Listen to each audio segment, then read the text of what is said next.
يا أصحابي النهاردة نعمل رحلة جميلة في أعماق البحار. النهاردة هنتفرج على سمكة اسمها البافر فيش. يا ترى هتعمل ايه النهاردة؟ الله، هي دي سمكة البافر فيش. النهاردة سمكة البافر فيش بتحضر مفاجأة، والسمكة دي عايزة تعمل مفاجأة لحبيبتها.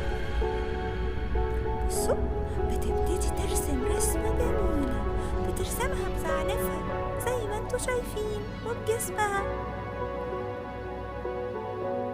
فنانة بجد، سبحان الله، ولا كأنها خريجة فنون جميلة. بصوا بتشيل الصدف ازاي، بتشيله ببقها وبتكون بيه أشكال أحلى وبتزين بيه. ودلوقتي بتبتدي تريح شوية للحظات بس بسيطة، عشان هي بتشتغل 24 ساعة ولمدة أسبوع عشان تكون الرسمة لحبيبتها. مبدعة بجد، خطيرة، واو. شوف ربنا علمها تعمل ايه، سبحان الله. بتحاول تفنش الصورة وتخليها بيرفكت أكتر.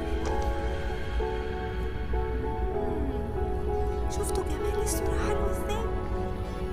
أنا عجبتني قوي، يا ترى عجبتكم كمان يا أصحابي؟ واو، فنانة، سبحان الخالق.